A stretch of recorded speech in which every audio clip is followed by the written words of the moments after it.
Підтримайте наш канал на канапі. Підпишіться. Борис Грінченко. Без хліба. Розділ 1. Край села стояла хата поганенька, а в їй жив селянин із жінкою та з дитиною. Хлопчик був невеличкий, недавнечко народився. Вже 3-й рік був, як вони побралися, і з чужого села він її взяв, а все ніяк не могли збитися на хазяйство. У їх тільки й було худоби, що теличка. Купили її торішню весну. Та й та недавно здохла. А хоч би й не здохла, то все ж годувати було нічим. Як усе недороде, то й самим їсти нічого, не то що теличці. Поплакала Горпина за теличкою, та хіба з того доможеться? На весну зовсім у селянина не стало хліба. Тижнів зо 3 позичками жили, а тепер уже його знає, як і жити. Ніхто й позичати не став. Усякий каже: «Що я тобі позичатиму? У мене в самого, може, діти голодні сидять, а тобі давай, давай, а назад і не сподівайся. Ти вже он у всього села напозичавсь. Тут сам за мішок хліба, може, хто зна, що віддав би». Раяла жінка Петрові до пана піти, найнятися. Пішов на сусідній хутір, не взяли. І так багато, кажуть, наймитів. До другого пана пішов, так той глянув, що в Петра одежа лата на латі, подумав, що гольтіпака, пройде світ якийсь. Не схотів і говорити. «Геть!» – каже, «багато вас тут ходить таких». Зовсім не знав Петро, що й робити.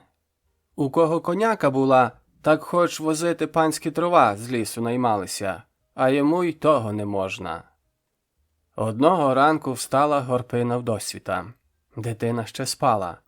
Молодиця почала тихесенько біля печі поратися, а Петра послала дров урубати.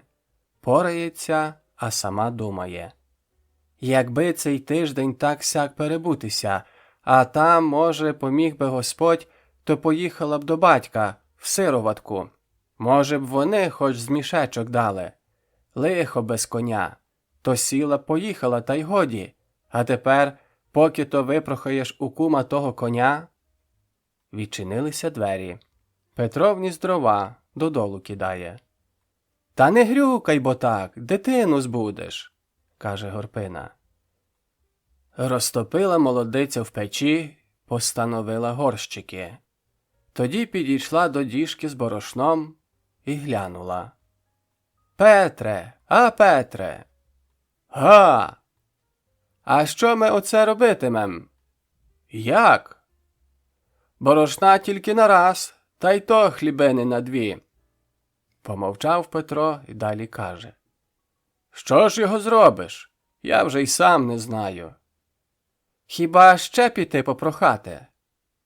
«Та до кого ж іти, коли у всіх напозичалися так, що ніхто вже не дає?» Горпина і сама це добре знала. Замовкли обоє.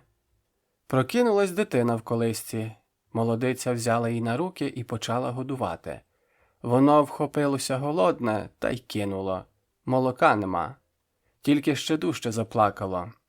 Каже Горпина: «Хоч би вже самі, та оцієї дитини не було. А то тільки дивишся, як воно мучиться. Сама голодна і воно голодне щодня, бо молока нема». Петрові самому дитячий плач немов ножем серця краяв. «Так хіба жалем поможеш?» «Знаєш що, Петре? Піди попрохай старосту, може він з гамазеїв дасть?» Мовчить Петро, а дитина все плаче, усе мов ножем серце крає. Устав Петро та й каже: «А піду, не здихати ж із голоду». Узяв шапку, ще постояв, подумав, а далі й пішов мовчки. Він знав, що староста не може сам дати, а все ж пішов, щоб хоч не чути, як дитина плакатиме. «А може, й дасть?» – думає. «Хто його знає? Треба попрохати добре. Шкода, що на чвертку ратушним нема». Прийшов Петро в ратушу, увійшов, перехрестився. «Здорові з середою!» – сказав і став біля порогу. Староста в кутку за столом сидів, а писар із шафи папери виймав, по столу розкладаючи. Більше нікого в ратуші нема, тільки Петро та їх двоє. Наміряється все Петро сказати, та ніяк не зможе. Думає, а як скаже ні, не дам. І як подума, що тоді в його домі і жінка, і дитина голодні сидітимуть, так дух йому перехопить. І не вимовить він нічого, і тільки стоїть біля порогу та шапку драну в руках мне. Бачивши староста, що йому чогось треба, а нічого не каже він, став сам питатися. «А чого тобі, Петре?» Підійшов Петро ближче, вклонився. «До вашої милості», – каже. «Ну?» «Не положіть гніва, прийшов оце до вас. От уже третій день, мало що і ївши, сидимо. Сьогодні і крихти в роті не було, і борошна нема». «Ну, то й що?» «Не положіть гніва. Я вже всюди прохав, так хто ж його позичить, як у самого, може, й нема. Так я оце, чи не дозволили б з гамазеїв хоч мішечок дати?» Глянув на його староста та й засміявся. «Ге, хлопче, цього ми не можемо своєю волею зробити. На це дозвіл од начальства треба». «Од управи земської, розумієш?» – каже писар. «Та воно так», – каже Петро. «Та чи не можна б як-небудь там хоч трішки?» «Та й чудний же ти який, чоловіче. Ти ж чуєш, що ні, ніяк не можна». Петро постояв, помовчав та й каже. «Та може воно так і без управи, хоч небагато». «Та тобі ж кажуть, чи ні? Позакладало тобі?» – визвірився писар. А Петро все стоїть, не йде. Він і сам не розумів, чого ще він ждав. Тільки як же його йти без нічого? Дома ж і картоплю вже за того поїдять. Хіба ще раз спитатися? «Та я віддав би скоро, ось тільки б заробив, так і віддав би». Писар зовсім розсердився. «Та кажуть же тобі, що ні. Що тобі, 100 разів казати? Хоч ти йому коляку на голові тиши, а він усе дай та дай, ну, люди». Пішов Петро з ратуші. Розділ 2. Забавила Горпина дитину. Положила. Сама з останнього борошна спекла 2 перепічки, борщу та картоплі зварила. Порається, а сама думає. Сьогодні так-сяк перебудемося, та й завтра. Як дадуть Петрові, то, може, і до батька не треба буде їхати. Ні, хоч і дадуть, а все ж на сівбу немає. Їхати не минеться. Повиймала молодиця перепічки, хату вимила та й сіла прясти. У самої прядива не було цього року.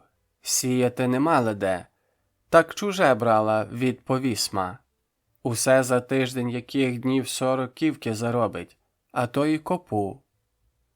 «Копу заробиш за тиждень, а на карбованця з'їси», – думає Горпина, нитку викручуючи. Коли чує, рипнули сінешні двері. «Мабуть, Петро», – думає молодиця, – «чи несеш хоч що-небудь?» Справді, Петро.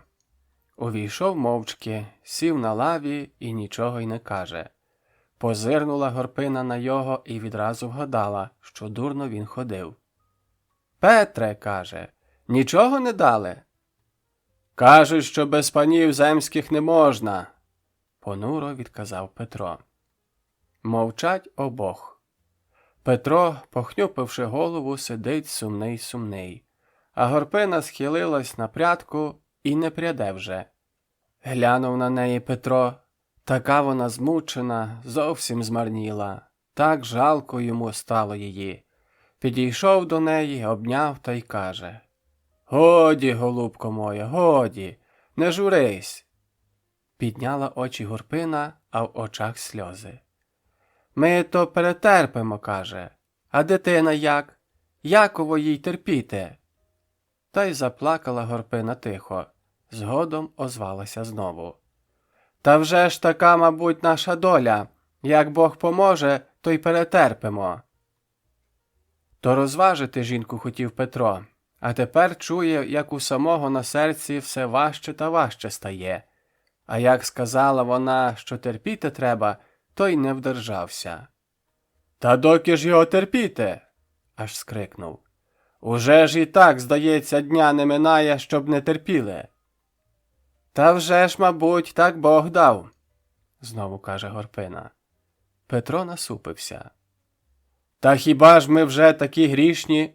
Хіба ж немає вже й грішніших од нас, що таке лихо ми терпимо? Нічого не сказала Горпина. Замовк і Петро похмурений.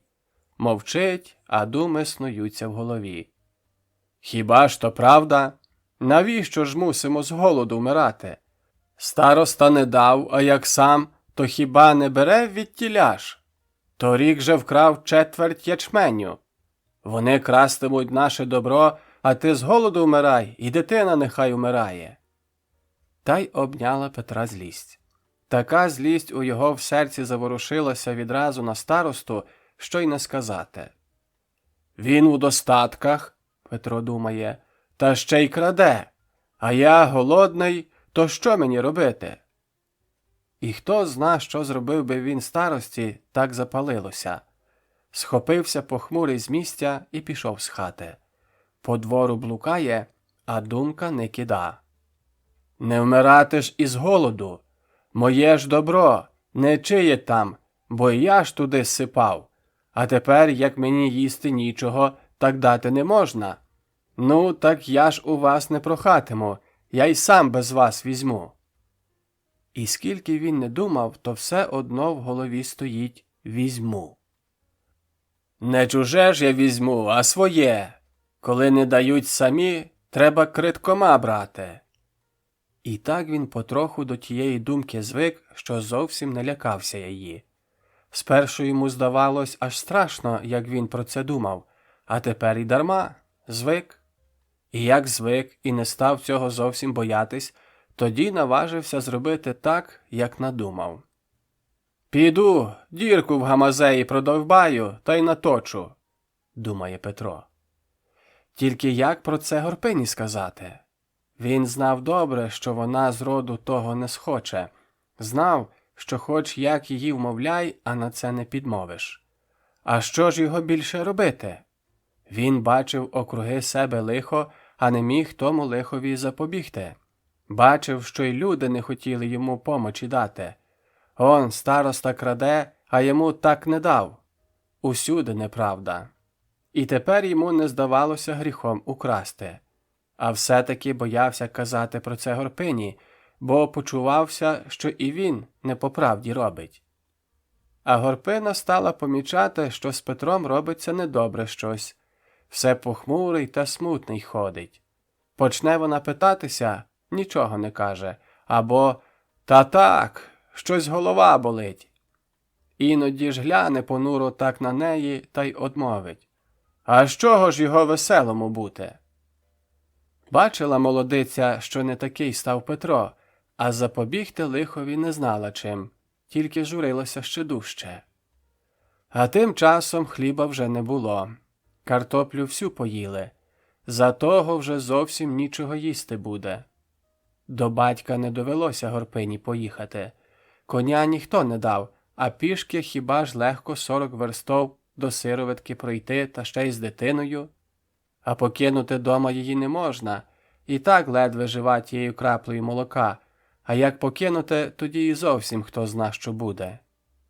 Бачить усе те Петро і знову сам собі каже: «Візьму, не здихати ж, як собаці, хай Горпина що хоч каже». Одного разу лежить він уночі із жінкою на полу, не спиться йому, бо думки не дають. Та й думає він: «А що, як Горпині зараз скажу?» Але не сказав, тільки ще дужче почав з одного боку на другий перевертатися. Чого ти, Петре? Нічого, каже. Стала вже дрімати Горпина, коли чує, кличе Петро. Горпино! Га! Знаєш що? Ну? Став Петро. Знов боїться казати. Та я нічого. Я хотів спитати, чи є у нас вода в хаті. Пити хочу. Та в дісті ж. Устав Петро, наче воду пішов пити, а в самого думка. Сказати? Та вже ж одне й не сховаєшся, чи тепер, чи тоді, а казати доведеться. Прийшов, знову ліг біля жінки, вкрився. Горпино, що ж далі робитимем? Нічого не каже молодиця. Вона вже всі думки передумала, та нічого не вигадала. Тоді Петро почав, заникуючись. А я... Знаєш, що я думаю? Що? Та й знову Петро зупинився. Далі відразу заговорив швидко, неначе поспішається. Не здихати ж із голоду. Їм нічого, он і староста. Сам гроші громадські краде, а нам хліба шматка не дає. Хіба ж немає і нашого там? Хай. Панькатися з їми, чи що? Хіба вони розуміють? Узяти та наточити з гамазеї. Бог з тобою, Петре, що ти кажеш? Аж розсердився Петро. А що ж, із голоду, каже, вмирати? Гріх, Петре, на те Божа воля, Бог так дав, а чужого не руш. Гріх, а з голоду вмирати як? Хіба я своєю волею йду? Так що, Петре, перетерпіти треба, не ходи. Страшно відразу стало Горпині. Пригорнула вона чоловіка. Петре, годі, Бог поможе. Підеш сам до батька, вони дадуть. А те покинь, зовсім покинь. Гріх. То вагався хоч трохи Петро, а тепер, як стала Горпина вмовляти, знову піднялась у його на людей злість, так і клекоче у грудях. Піду, говорить, не кажи мені нічого, піду. Розділ 3. День поминув, ніч насунула. Діждався Петро півночі, одягся, узяв з собою 3 мішки із свердел та й пішов до гамазеїв. Ніч була темна. Петро перейшов свій город, вийшов на вигін. На душі в його якось спокійно було. Він уже раз наважився зробити це діло і більше не думав про те, яке воно. «Піду та й украду», – думав він. І йому не здавалося, що він погано робить, бо він просто забув про це.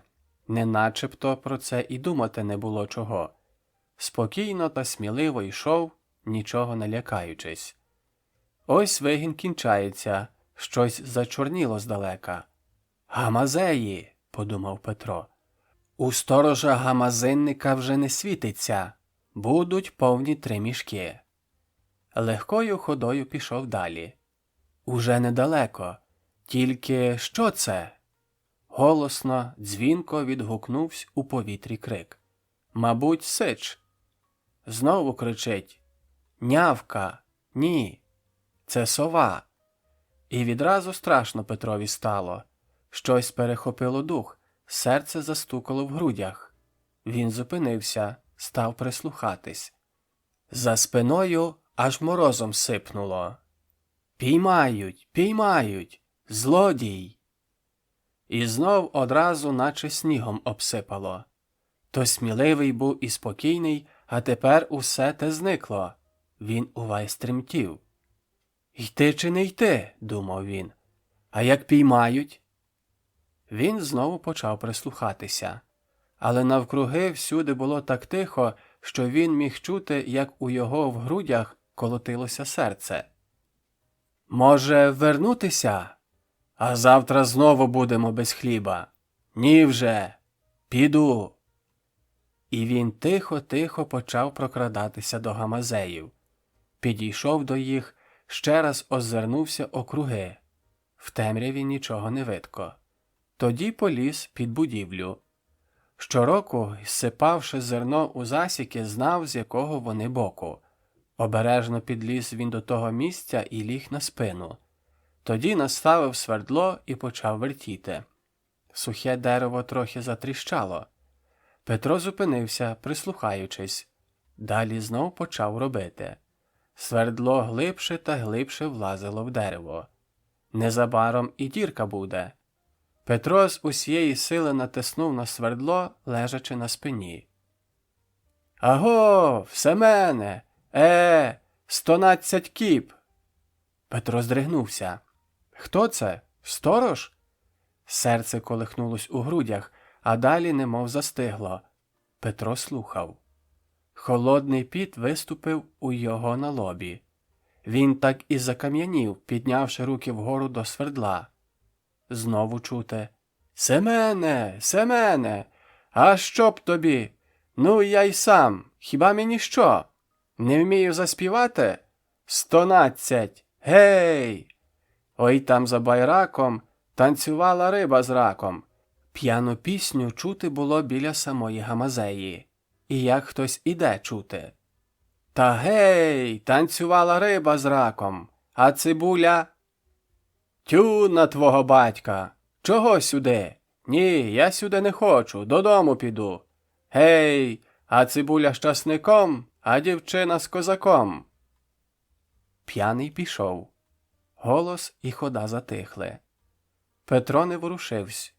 Він затримав духа і ждав.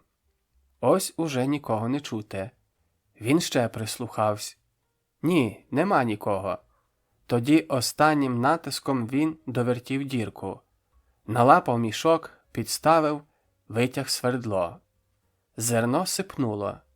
Трусячись, як у пропасниці, Петро понасипав усі 3 мішки. Гамазеї були низько при землі, то не можна було повні понасипати. Одначе, що тепер робити? Покинути дірку незатулену, зерно витече на землю, завтра побачать, знайдуть. Треба заткнути. І чого це він не взяв затички? Петро затулив дірку однією рукою, а другою почав шукати трави на затичку. Трава не росла під гамазеями. Згадав, що в його є хустка. Знайшов її так-сяк і заткнув дірку. Тоді витяг один клунок з-під гамазеїв, став і думає. «Додому нести? Ні, то дуже довго буде. Попереношу на могилу, нехай там перележать поки що». Могила була за селом, на цьому ж вигоні, там, де колись границя йшла, а тепер тільки вал зостався високий. Поспішаючись, одніс Петро один клунок. Ті 2 клунки були менші, він забрав їх одразу. Усі 3 він заховав на могилі в бур'яні. Хотів був додому йти, та знову про дірку згадав. Треба взяти кращу затичку, а то хустка коли б не випала. Він тихо прийшов до чийогось тину, виламав цурпалок і пішов знову до гамазеїв. Підліз у 5, обережно витяг хустку і заткнув дірку дерев'яною затичкою. Цурпалок саме прийшовся і міцно стримів у дірці. Петро спробував. Добре. Мабуть, додолу трохи зерна розсипалось. Він помацьки позагортав його у землю. Вернувся додому, увійшов у хату. «Горпино!» Нічого не чути. Мабуть, спить. Ліг він на піл, не розуваючись, тільки свиту скинув. «Горпино, ти спиш?» «Ну?» «Я заховав на могилі». «Про мене де хоч ховай, а я тобі у помочі не буду». Замовк Петро. Розділ 4. Нікому й на думку не впало, щоб можна було вкрасти хліб із замкненої гамазеї. Та й крадіжка була невеличка, то не дуже й помітна. Бачачи Петро, що ніде нічого про крадіжку не чути, переніс жито додому. Та його стало ненадовго. У 5 хоч знову красти йди. Та тільки тут трошки пособила доля. У сусіднього пана Петро впрохавсь у наймити. Став він жити в пана, тільки ночувати додому ходив. Дома злидні зосталися злиднями, але й за те хвалити Бога, що хоч голодні не сиділи. А про крадіжку й досі не чуть було нічого. Петро заспокоївся. Отже ні, не заспокоївся. Він давно вже згубив свій спокій, давно його не стало, аж із тієї темної ночі, як він під Гамазеями був. І не крадіжка стала його мучити, ні. Про неї він спершу і не думав. Тільки ж Горпина, мов не та до його стала. Зникли ті розмови щирі та ласкаві. Тепер вона з чоловіком іноді й слова не промовить за день. Сумна ходить. Далі й у наймити пішов Петро. Став тільки ввечері жінку бачити. Не пособилося. Все мовчить. То щоночі Петро ходив, а то вже тільки двічі, тричі на тиждень, бо знає, що дома не привітають, не загомонять, що дома ще тяжче на серці буде. Він не докоряв жінці. Його самого вже починала гризти згадка про те діло. Удень серед невгавної роботи ще не так було тяжко, забувалося. А в ті ночі, що він то в пана, то дома ночував, у ті похмурі ночі не було йому спокою. Бо загинуло його щастя, може, навіки загинуло. А воно ж було колись те щастя. Було навіть і тоді, як голод їх мучив. А тепер усе зникло. Тільки груди пече, так пече. Хоч би кара, та не така. Хоч би налаяла мене, хоч би докоряла, а то мовчить, нічого не каже, а як билина сохне. Це було в неділю ввечері. Петро сидів дома біля столу, а Горпина на полу дитину колихала. Каганець потроху блимав, і при його світлі жінка здавалася ще більше змученою, ніж удень. Обличчя змарніло, очі позападали, і якась мука світилась у їх у той час, як вона їх піднімала від колиски. Жаль стиснув серце Петрові. Устав він, підійшов, сів біля неї. «Горпино!» Вона мовчки підняла на його смутні очі. «Горпино! Доки ми будемо так мучитися?» У його порвався голос. Щось стиснуло, мов кліщами горло, а вона все мовчала. Ледве переміг себе Петро, знову почав. «Обоє ми гинемо. Уся душа перемучилась. Скажи мені, що ти маєш на думці? Скажи, бо доки ж так жити?» Вона знов глянула на його своїми позападалими очима і тихо спустила їх додолу. І Петрові здалося, що той погляд досяг йому аж у серце і як ножем різунув його. «А що я тобі скажу?» – почала вона тихо. «Адже ти сам знаєш. Я казала, не роби. Коли ж не сила моя. Я любила тебе, а ти злодієм зробивсь». «Нехай і так», – говорить Петро. «Але ж ти знаєш, я не тим це зробив. Що... Ти знаєш, що не можна було цього не зробити». «Я знаю», – тихо відмовила Горпина. «Усе те я знаю. Але що ж я з собою зроблю, коли я не можу, коли мені не сила до того звикнути? Краще б я з голоду вмерла, ніж це сталося». Вона все нижче і нижче нахилялася до колиски. «Яке тепер життя буде? Не життя, а мука. Чи ждала ж я того, чи сподівалася?» І вона тяжко заридала, припавши до колиски і б'ючись головою об її бильця. Злякана дитина прокинулась і собі заплакала. А Горпина мов не чула її. Довго вона ховала свою муку, і ось тепер та мука сльозами вибухнула. Тільки ж не пособили ті сльози, не винесли лиха з душі. Розділ 5. Ще більший сум обняв Петра. За останній тиждень він перемучився так, що й пізнати його не можна було. Дума по думі минали в Петровій голові, все чорні, непривітні думи. Раз серед ночі у його промайнуло в голові.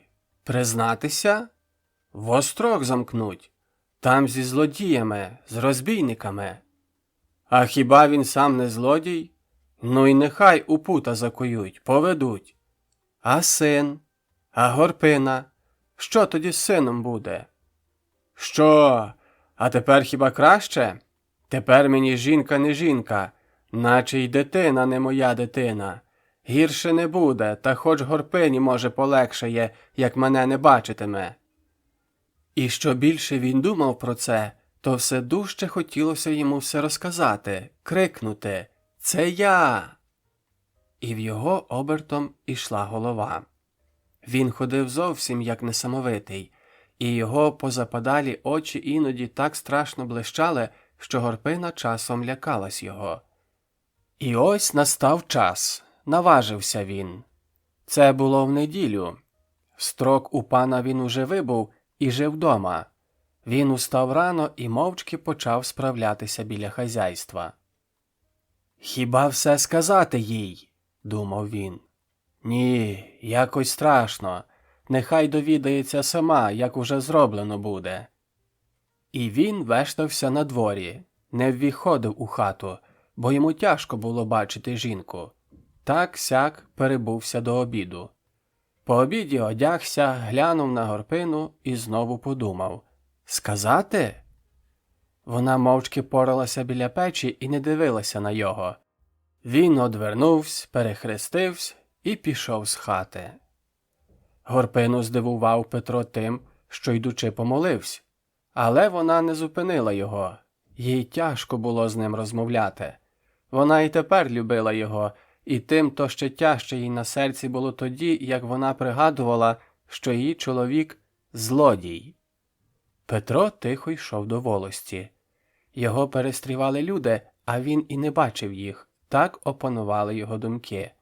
А проте він був якось надзвичайно спокійний. Саме так, як тоді, коли він ішов красти. Саме так і тепер якийсь дивний спокій обняв його. Але ж як побачив коло волості громаду, серце заколотилось йому в грудях. Як він скаже перед громадою?